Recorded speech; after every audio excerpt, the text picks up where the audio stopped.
Hi everyone, welcome back to Brook Valley Life, or hello for the first time. Welcome to the channel.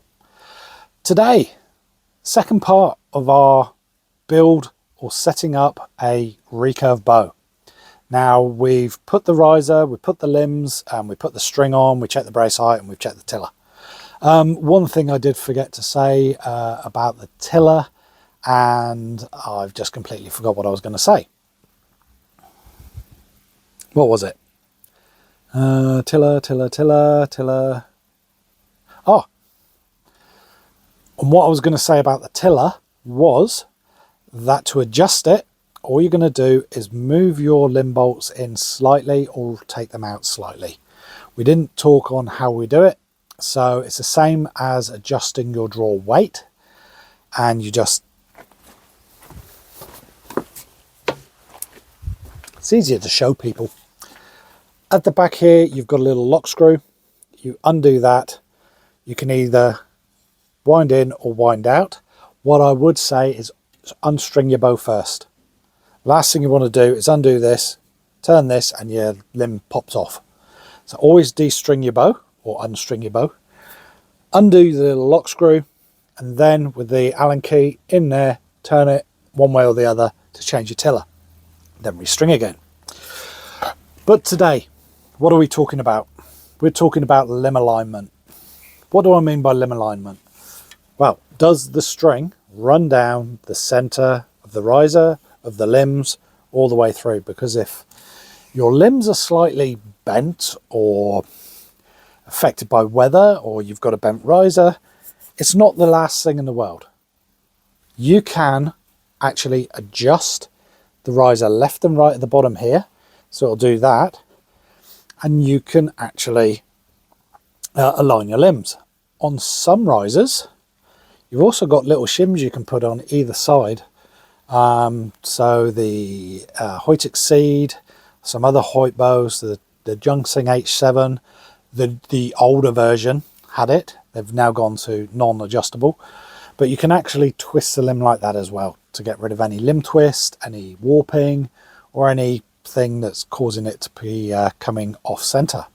But how do we check it? Well, you can check it just by aligning the string down the center and looking to see if it's in line. Or you can actually use a special tool. These are limb blocks. All they are is a piece of plastic with a line through them. And what you're going to do is you're going to clip them onto your limb like that, top and bottom. Make sure they are same distance. And what you're going to do is actually, hopefully you can see, line the string up through the center and follow it all the way down. So this string lines up with here, goes down the center of the riser, and then jumps or goes into the center of this bottom one as well. So let me just check this.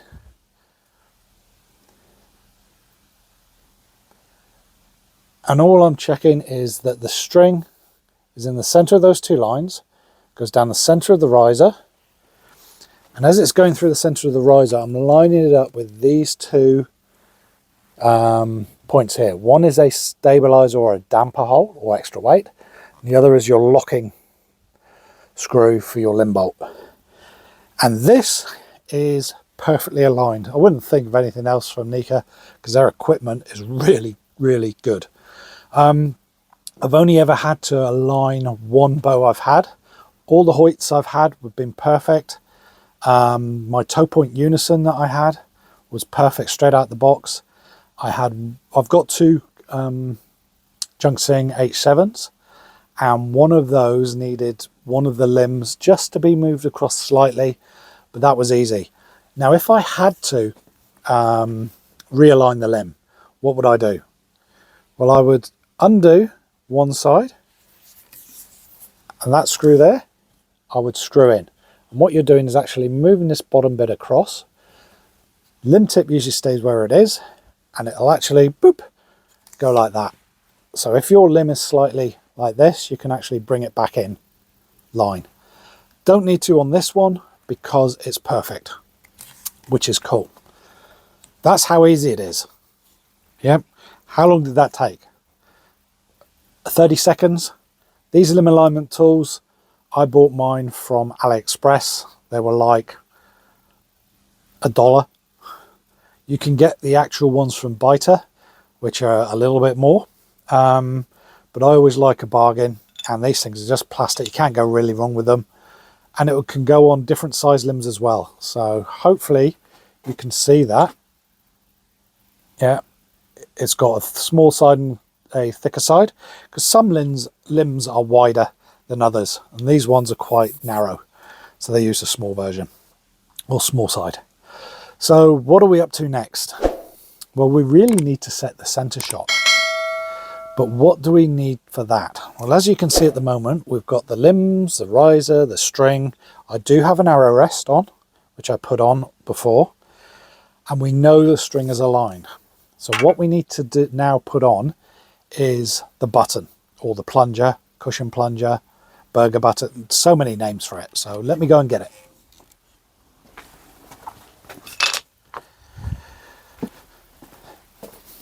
Now, I have done a video on this before, and all it is like a little shock absorber, spring loaded. It screws into your riser, and you can adjust it at different distances. So we take our plunger, and just here in the rear hole, the one closest to you, you just screw it in.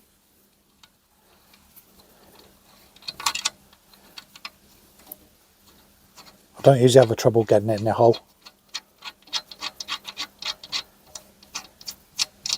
Now, if you've seen my other videos, what you will know is that you can adjust how far in and out it goes. You can also adjust this screw here, which there's a spring inside, and you can either compress a spring to make this harder to move or softer to move.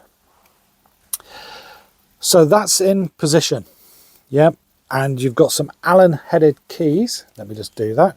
Or Allen headed screws, some grub screws in there that you can tighten up or loosen so it won't come undone and won't vibrate loose. What do we need next? Well, we need an arrow, and you'll see why. And this is usually the first part of tuning. So here's our arrow. It's a Skylon radius, because I like Skylon. The radiuses are a 4.2 internal diameter. This is an 800 spine because these are 30-pound limbs. I cut them to my draw length, and I put on points and pin knocks. And again, check my videos beforehand.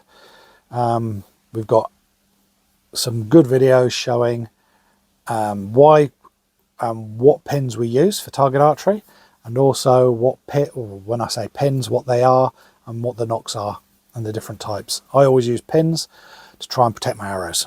So what do we need to do? Well, we need to take our arrow, put it on our string, and hold it at about 90 degrees. Now this string I know is already good for this bow, and I know the knocking points I put on are in the right position. What we want to do is put it on the arrow rest and then look down. Hopefully you can see this. Look down the arrow and see where the point is in relation to where the string is. What you really want is the point of that arrow for my bow, so I'm right-handed, so I hold the bow in my left hand. You want the point to be to the left-hand side. That is because when you shoot, the arrow bends around the riser. It's all to do with Archer's paradox and stuff like that. If you want to know about that, look it up on Google, because there's a lot of technical stuff. So it's got to wrap around. If it was too far out this way to the left, then your arrow will actually go that way. If it's too far in, then your arrow could actually hit the riser, either damage the riser, or you can snap an arrow, and I've seen that happen. So what we do is we find a nice white background. Now, I don't know if you can see, but I've got a little white panel down there. And what I do is I line my limb up. I line the string in the center, as I did with the when I'm aligning the limbs. And then I look where the point of the arrow is. Now, the point of that arrow is just off the center line to the left. Now, I've just put this in there. I didn't have it set, and it's in the perfect position. Or when I say perfect, it's in a good starting position.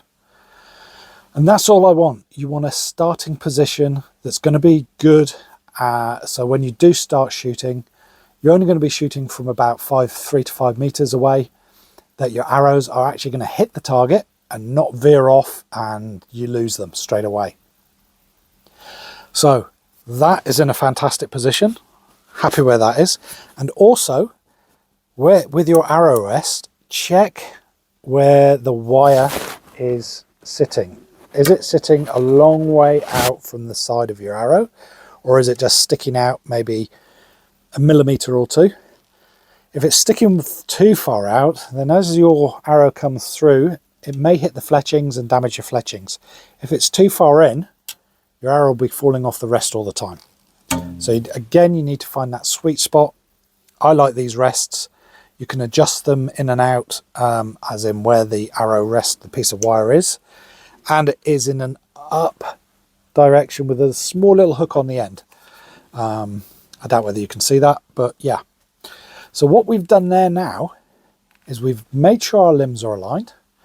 We've made sure that our arrow is sitting on the string correctly. We've also made sure that our center shot is correct, or as close as we can before we start shooting. We can adjust it afterwards, but it's a very, very good starting point.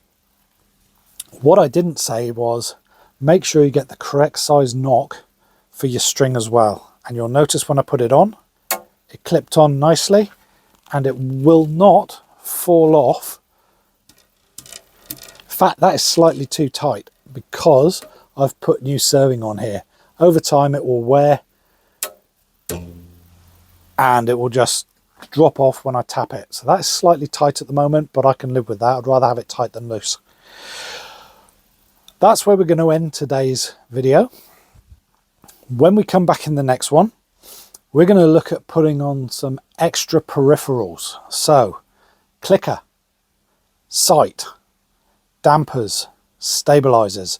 And what we'll most probably do is we'll split that up into 2 videos. We will put the sight and we'll put the clicker on first. Then we'll put the damper and the stabilizers on, and we'll go through why we're doing it as well, especially for Olympic recurve. So we're halfway through putting our bow together before we really start tuning it. If you've enjoyed this video, please share it with your friends. Get more people into the community. Any feedback from you guys, girls, would be fantastic. The more two-way we can get, I reckon the more people we can get, and we may even be able to get some sponsorship from someone so we can start doing some giveaways. So hit that subscribe, hit the like. I will catch you next time. Keep shooting. Enjoy the end of the summer in the Northern Hemisphere. We're coming to the end of winter here in the Southern Hemisphere, and it has been pretty chilly. As you can see, I'm all rugged up. I will catch you next time. Have a great day. Bye-bye for now.